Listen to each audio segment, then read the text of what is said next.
Olá pessoal, é com muito prazer que o site Deco Almeida recebe hoje para uma conversa informal o grande poeta e escritor Rodrigo Bauer. Rodrigo Bauer, para início de conversa, em meio à gradual pandemia que assola o país, assola o mundo, como é que você vê a cena cultural no nosso estado? Em primeiro lugar, dizer da minha satisfação, da minha alegria de ser convidado para estar junto com vocês, o convite do Deco, do Cristiano, sempre é uma intimação moral para mim, porque são grandes amigos que eu tenho, que a vida me deu. O cenário cultural no Rio Grande do Sul, ele sempre foi muito complexo, né? Sempre foi muito plural. Nós temos grandes nichos culturais no estado do Rio Grande do Sul, e são eles o próprio regionalismo, e esse regionalismo já é muito repartido também entre tradicionalistas e nativistas e regionalistas. Nós temos um nicho muito grande da cultura do samba também, que foi inaugurado por pessoas da nossa região aqui, o Túlio Piva de Santiago, o Lupicínio Rodrigues, também um outro grande nicho cultural. Nós temos uma cultura riquíssima do cinema, festival de Gramado, então nas artes cênicas e tantos outros nichos culturais que nós temos. E uma história maravilhosa. Obviamente que com a questão da pandemia, isso tudo ficou muito bagunçado. Os eventos todos foram cancelados ou foram adiados, então a cultura, de um modo geral, teve que se reinventar, assim como todos os setores econômicos e sociais do planeta, eu diria. E no Rio Grande do Sul não foi diferente. Agora mesmo eu recebi a notícia essa semana de que a Califórnia da Canção Nativa de Uruguaiana acontecerá de forma virtual. Acontecerá de forma virtual, online. Os artistas vão ao palco da Califórnia, mas ela não terá público, ela será transmitida por live, por um site da Califórnia. Então essas transformações na cultura do estado estão acompanhando as transformações do planeta. Eu acho que cultura em países de terceiro mundo sempre trabalha no limite, sempre trabalha com carência de verbas e coisas, e numa situação assim, obviamente que a prioridade dos governantes é, em primeiro lugar, salvar vidas, em segundo lugar, garantir sustento para essas famílias que ficaram sem emprego, e obviamente que a cultura vai gradativamente também sofrer, vai ficar lá em terceiro ou quarto lugar nas prioridades do Estado. Eu digo Estado enquanto presidência, enquanto governo de Estado, no planeta inteiro.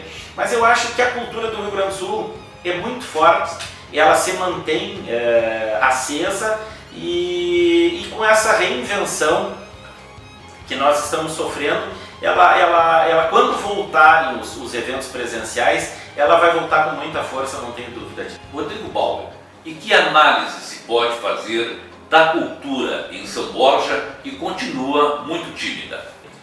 A cultura samborgense, e aqui nós temos que colocar num contexto São Borja, né? Num país de terceiro mundo, como eu já dizia na primeira pergunta, já é muito difícil você fazer cultura devido às prioridades mais urgentes que uma nação tem, uma nação de terceiro mundo tem. Quando nós trouxemos para o contexto de uma cidade do interior, e que fica a mais de 600 quilômetros ou a 600 quilômetros da capital do seu estado, as coisas vão ficando mais agravadas, com certeza. Nós temos uma carência de uma demanda cultural, seja de teatros, de peças teatrais, isso para citar um exemplo de grandes shows, e nós sofremos isso ao natural pela nossa geografia. São Borja sempre foi um celeiro de grandes artistas, seja nas artes cênicas, seja nas artes plásticas, seja na literatura, na música, e por aí nós temos como citar o Rossini Rodrigues, o Aparício Silva Rilo, o Mário Barbará, né, artistas globais que saíram daqui. Então São Borja sempre foi um grande produtor cultural. Nós sofremos uma efervescência cultural na década ali de 60, 70, sofremos num bom sentido. Nós aproveitamos dessa efervescência cultural inaugurada pelo Aparício Silva Rilo. Isso é indubitável, essa constatação. O Aparício acordou uma gama e uma geração ou 2 ou 3 gerações de grandes artistas aqui em São Borja e remexeu com a nossa atividade cultural. Inaugurou a Feira do Livro e tantos outros eventos que são hoje ainda parte do calendário cultural de São Borja. Obviamente que nós temos muito que buscar ainda, nós temos muito que fazer, nós temos um contexto histórico ímpar, cidade nenhuma entre os 5.000 municípios do Brasil, tu podes procurar na história de cada um desses 5.000 municípios, não tem nenhum com uma história tão fantástica quanto São Borja. Então isso são coisas que com o passar do tempo eu acredito que nós vamos recuperar esse tempo perdido. Obviamente que agora nós sofremos um ano em que tudo ficou estagnado e até retrocedeu, isso é natural. Mas eu acho que nós temos muito para crescer ainda e muito para contribuir com a cultura do Rio Grande do Sul e do Brasil. Rodrigo Bauer, após esta pandemia, qual será o rumo no mundo da cultura? Olha, Deco, eu não tenho dúvida de que as transformações que nós testemunhamos durante esse ano, muita coisa veio para ficar.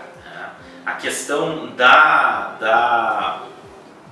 participação dos artistas de uma forma informal, as lives, eu acredito que isso vai se manter.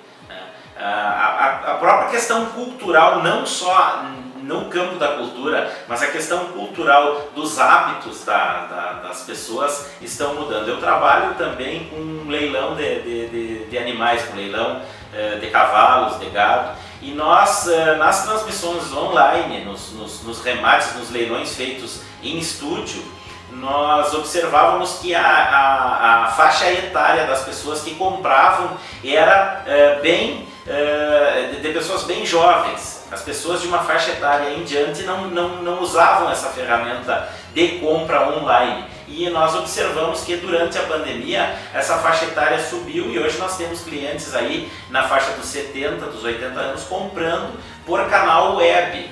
Então eu acho que esse consumo, tanto na questão cultural quanto no próprio consumo de qualquer outro serviço, esse salto que nós demos em um ano e que nós levaríamos, eu acredito, seguramente 15 ou 20 anos para fazer, eu acho que isso veio para ficar. A cultura está sendo compartilhada hoje de dentro da casa do artista, com as lives, para dentro da casa do público, sem passar por essa intermediação da compra de ingressos, da produção de shows, né? Diga-se de passagem que isso vai continuar também, porque nada vai substituir o contato do fã com aquele artista, o contato da pessoa que às vezes está observando uma live de dentro de museu também, né? E isso tem acontecido em São Borja, um bom exemplo disso. Mas nada vai substituir a visita, sentir a energia daquele museu. Eu acho que isso não se substitui. Eu me lembro quando, com o advento do CD e depois o advento do pendrive e agora do Spotify, quer dizer, o comércio de discos ele se transformou. Mas já na questão literária, os ditos livros que se baixa nos smartphones, não houve essa, porque a pessoa precisa do contato com o papel, do cheiro do livro, daquele contato manual mesmo com o livro. E eu acho que essas coisas não se substituem. O próprio Spotify, o próprio pendrive, nós notamos que hoje está voltando o vinil, né? Está voltando a ser moda o velho prato das vitrolas, aquele, e o disco de vinil. Então, por mais que as tecnologias avancem, por mais que nós tenhamos avanços tecnológicos, eu acho que a questão cultural presencial ela é insubstituível, mas que muita transformação e muita adequação que nós tivemos nesse período veio para ficar, disso eu não tenho dúvida. Rodrigo Bauer, a cultura no país sempre esteve no final da fila. Você acredita que a partir de agora as autoridades terão um olhar sobre um novo prisma?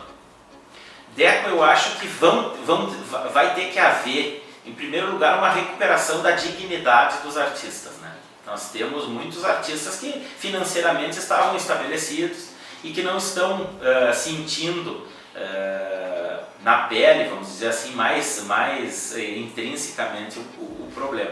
Mas eu conheço muita gente que trabalhava com arte e que dependia de público e que dependia de show e que estava tocando hoje para fazer o rancho para alimentar a família na semana que vem.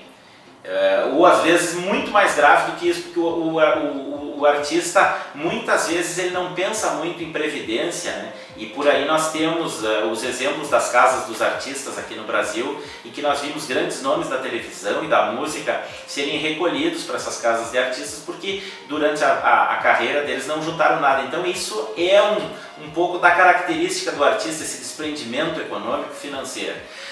Eu acho que se os governos não tomarem uma posição muito urgente no momento em que termine a pandemia e já desde agora de incentivos, de programas culturais para que esse povo, para que essas pessoas que são operários da cultura consigam sustentar as suas famílias, eu acho que nós vamos entrar num caos cultural muito grande. A própria sociedade que ficou sem oportunidade de ir a show, de ir a cinema, estão investindo muito em televisão, em smart TVs, em tecnologias, para poder o quê? Para poder consumir cultura, né? E a cultura, a música, eu tenho feito algumas lives fora de São Borja, muitas aqui, mas muitas fora de São Borja também, para arrecadar cesta básica para esses operários da cultura, né? Que ficaram sem aviso prévio, e subitamente sem um ganha-pão. E eu venho dizendo nessas lives exatamente isso. A música, a arte, ela nos acompanha em todos os momentos da nossa vida. O sujeito leva um fora da namorada ou do namorado ou do marido e vai curtir a fossa ouvindo uma música. Quando está feliz, dá uma festa, o que tem? A primeira coisa é colocar música. Quando nós estamos bem, nós vamos consumir uma peça teatral, nós vamos olhar um filme.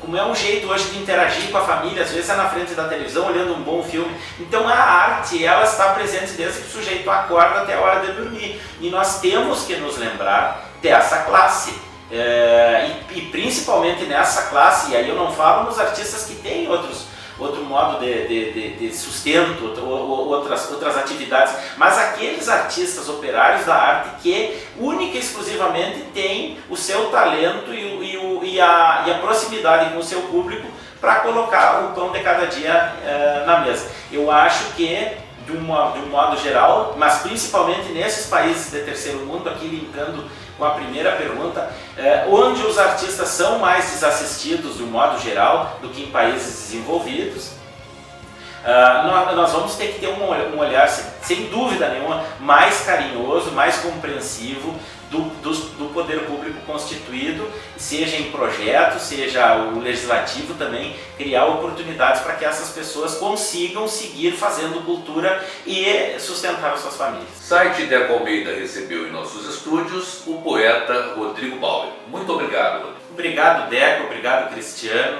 Eu já dizia na abertura da entrevista do compromisso que eu tenho com o Deco. E isso transcende o compromisso, a admiração que eu tenho pelo profissional e entra no campo da amizade. Eu tenho fotos lá do pai do Deco com a minha mãe no colo quando era criança. Então é uma amizade que vem de outras gerações e principalmente citando uma frase que um amigo meu usa, que a gratidão não tem prazo de validade. Quando o Rodrigo Bauer era um menino ali dos seus 15 anos, rimando fazendo os primeiros versinhos, o Deco, lá junto com aquela geração do Aparício Silvarreiro, do Renato Andes e do Roque Andres, o Deco já nas suas colunas colocava que o Rodrigo era um poeta quando ainda estava ensaiando para ser. Então isso eu nunca vou esquecer e por isso é um amigo que mora no meu coração e que eu estou sempre presente a qualquer convite dele.